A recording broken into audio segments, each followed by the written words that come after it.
खेड तालुक्यातील गेल्या 4 पिढ्यांहून अधिक चालत आलेली सर्वात जुनी पेढी, विश्वास हीच परंपरा, सोने चांदी हिरे मोती दागिने नवग्रह खडे मिळण्याचे एकमेव ठिकाण वापगावकर लक्ष्मी ज्वेलर्स, प्रोप्रा परेश माऊलीशेठ वापगावकर, बाजारपेठ पेशी शेजारी, राजगुरुनगर, 9850919999। खेड तालुक्यातले सर्व पत्रकार बंधू, आमचे सहकारी जिल्हा परिषदेचे सदस्य गणेशभाऊ बोत्रे, बाजार समितीचे संचालक विनोदभाऊ टोपे, आंबेडा स्मार्ट विलेजचे माजी सरपंच दत्ताभाऊ मांडेकर, आज तुमच्याशी संवाद साधण्याचा जो हेतू आहे तो खेड तालुक्याच्या नागरिकांच्या दृष्टीने एक महत्त्वाचा विषय आहे। पिण्याचं पाणी ही सगळ्यात मूलभूत गरज नागरिकांची आहे आणि पिण्याचा पाणीपुरवठा हा सगळा विषय हा स्थानिक स्वराज्य संस्थांकडे आहे। जे गाव पातळीवर ग्रामपंचायत, तालुका पातळीवर पंचायत समिती आणि जिल्हा पातळीवर जिल्हा परिषद या 3 संस्थांची ही जबाबदारी आहे। तर साधारणपणानं टंचाईचा जो काळ असतो, उन्हाळ्याचा हिवाळा संपल्यानंतर, त्या टंचाईच्या काळामध्ये टँकर लागू नयेत किंवा जिथं टँकर द्यावे लागते ते टँकर देणं, यासाठी एक टंचाई आराखडा आपण त्या ठिकाणी सर्वसाधारणपणे करतो आणि हा टंचाई आराखडा तयार करण्याचं काम हे तालुका पातळीवर पंचायत समिती करते। मग त्याच्यामध्ये पाणीपुरवठा विभागाचे उपअभियंता, गटविकास अधिकारी आणि तहसीलदार हे 3 प्रशासकीय अधिकारी त्याला जबाबदार राहतात, त्यांच्या सह्या त्याच्यावरती असतात आणि लोकप्रतिनिधीच्या पातळीवर तालुका पंचायत समितीचे सभापती आणि तालुक्याचे आमदार यांच्याही सह्या त्या टंचाई आराखड्यावर असतात। साधारणपणानं हा टंचाई आराखडा करत असताना जिल्हा परिषदेचे सदस्य, पंचायत समितीचे सदस्य, सरपंच यांना हे कळवायचं असतं की बाबा तुमच्या गावची स्थिती काय आहे। जर तुम्हाला टँकर लागणार असेल तर मग त्याची मागणी घ्यावी लागते आणि टँकर बंद करण्यासाठी ज्या ज्या उपाययोजना दिलेल्या आहेत त्या नेहमीप्रमाणेच्या जवळजवळ 13 प्रकारच्या उपाययोजना आहेत, 12-13 प्रकारच्या, त्यातल्या आता काही बंद झाल्यात। तर ज्या रेग्युलर उपाययोजना आहेत तर त्या उपाययोजनेमध्ये तुम्ही एक आराखडा तयार करून जिल्हा परिषदेला पाठवायचा असतो आणि जिल्हा परिषद तो जिल्हाधिकाऱ्यांना पाठवते आणि जिल्हाधिकारी त्याला मंजुरी देतात। असं काही टार्गेट दिलेलं नसतं कुठल्या तालुक्याला तुम्ही एवढाच पाठवा, तिथली परिस्थिती बघून किंवा तिथली टंचाईची स्थिती बघून तो आराखडा द्यायचा असतो। आता जिल्हाधिकाऱ्यांनी आपल्याकडं 1 एप्रिल ते 30 जून 2026 या कालावधीचा पूरक टंचाई आराखडा मंजूर केलेला आहे। तो 35,74,00,000 रुपयाचा आहे। एवढा मोठा टंचाई आराखडा आपल्या जिल्ह्याचा कलेक्टरांनी मंजूर केला, त्याचा मंजुरीचा आदेश पण निघाला। आता सर्वे एस्टिमेट आणि पुढची कारवाई सुरू होईल। पण पत्रकार परिषद आम्ही यासाठी घेतली की आता मी काही जिल्हा परिषदेच्या सभागृहात नाही, पण एक नागरिक म्हणून किंवा एक सार्वजनिक जीवनात काम करणारा कार्यकर्ता म्हणून जे मला भयंकर चूक आपल्या तालुक्याच्या आराखड्यामध्ये दिसली ती आपल्या पत्रकार बांधवांच्या समोर, नागरिकांच्या समोर मांडावी, ती मी मांडतो आहे।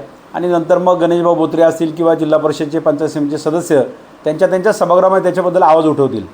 परंतु आता एवढी मोठी चूक आपल्याकडनं झाली आहे की खेड तालुक्याचा टंचाईचा जो आराखडा झालेला आहे तो टंचाईचा आराखडा हा आपला टंचाईचा आराखडा त्या ठिकाणी आपण जिल्हा परिषदेला पाठवला आणि तो मंजूर झालेला आहे। साधारणपणानं आपल्याला माहीत असलं पाहिजे की या टंचाई आराखड्यावरती तहसीलदार आपल्या तालुक्याची त्यांची सही आहे, गटविकास अधिकाऱ्यांची सही आहे, उपअभियंता पाणीपुरवठ्यांची सही आहे, पंचायत समितीच्या सभापतींची सही आहे आणि तालुक्याच्या विधानसभा सदस्य आमदारांची सही आहे।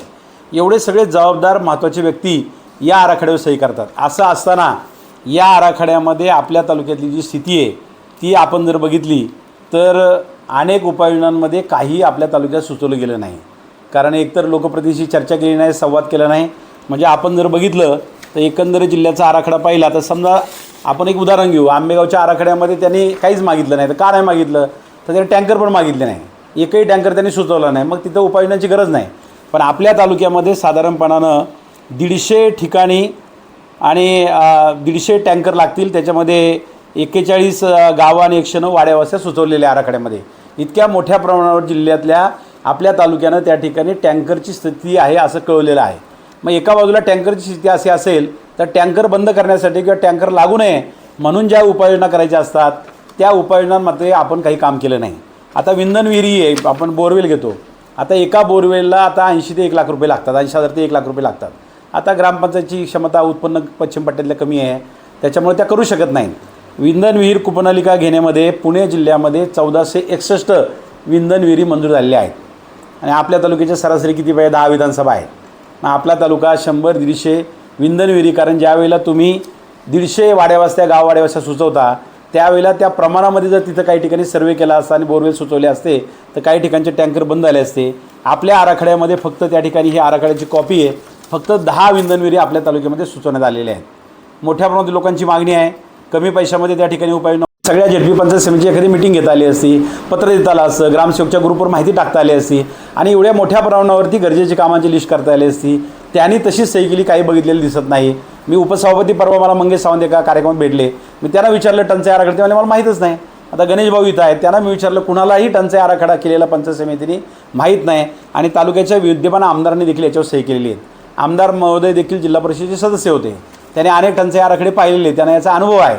असं असताना त्या ठिकाणी अशा प्रकारे टंचाई आराखड्यामध्ये प्रचंड दुर्लक्ष त्या ठिकाणी आपल्याकडे झालेलं आहे आणि त्यामुळं स्रोत बळकटीकरणामध्ये पण आपल्याकडे त्या ठिकाणी काही मागितलेलं नाही. प्रगतीपथावरील योजना पूर्ण करणं हे कमी असतं काम, ते आपल्याकडे फार नाही.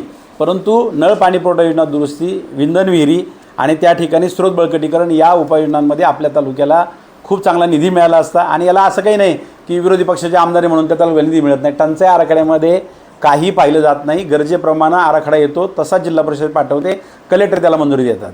त्यामुळे याच्यामध्ये काही वशिला चालतो, विरोधी पक्षाचे आमदार म्हणते तालुक्याला मिळत नाही, असं अजिबात नाही. आता याच्यामध्ये कुणाचा हस्तक्षेप पण नाही, कुणी टाकू नका कामं असंही सांगितलेलं नाही. मग इतकं सरळ कामं असताना त्या ठिकाणी या अतिशय महत्त्वाच्या पिण्याच्या पाण्याच्या पुरवठ्याकडे दुर्लक्ष झालेलं आहे. एखाद्या वस्तीमध्ये जिथं प्यानी प्यायलं नाही तिथे एकदा जाऊन आल्यानंतर या लोकांना कळेल की हा प्रश्न किती गंभीर आहे. आणि मग दुर्दैवानं त्या ठिकाणी आता पत्रकार परिषद म्हणली की आपल्या लोकांना वाटतं फक्त राजकीय आरोप प्रत्यारोप चाललेत. मला राजकीय आरोप प्रत्यारोप करायचे नाहीत, कारण त्याच्यामध्ये मग लोकांचे प्रश्न झाकून जातात, आपल्या तालुक्यातले प्रश्न बाजूला राहतात. आणि म्हणून माझी सभापतींना, आमदारांना आणि या सगळ्या अधिकाऱ्यांना विनंती आहे की बाबा तुम्ही हा आराखडा वाचला का नाही, पाहिलं का नाही, जिल्हा कुठं आहे, आपण कुठं आहे, आपल्या तालुक्याची स्थिती काय आहे, हे त्याने अजिबात बघितलेलं नाही. आणि त्यामुळं त्यांनी हे पाहायला पाहिजे. 1 वर्ष तालुक्याचं यामुळे नुकसान झालेलं आहे. आपला तालुका टँकरमुक्त करणं हे प्रत्येकाचं. तर माझा जिल्हा परिषदचा मतदारसंघ आहे, तळवडे कोयंडे 2 गावं सोडली त्याही पाणी योजना लास्टलेलं आहे. तर माझ्याकडे तुम्हाला कुठेही टँकरची मागणी दिसणार नाही. आम्ही नियोजनपूर्वक त्या ठिकाणी काम केले. मी झेडपी सदस्य होण्यापूर्वी 13 टँकर त्या ठिकाणी माझ्याकडे सुरू होते. आज ते प्रमाण एकच तळवडे गाव माझ्याकडे राहिलेलं आहे, त्याची पाणी योजना आम्ही आता लास्टला पूर्ण करतो आहे. आणि म्हणून आपला तालुका टँकरमुक्त करणं, लोकांना पिण्याचं पाणी देणं हे प्राधान्यक्रमाचं काम आहे. आता होणार काय, पुढारी म्हणणार अधिकाऱ्यांनी केलं नाही, अधिकारी म्हणणार पुढाऱ्यांचं लक्ष नव्हतं, हे एकमेकावर आरोप करण्यात काय अर्थ नाही.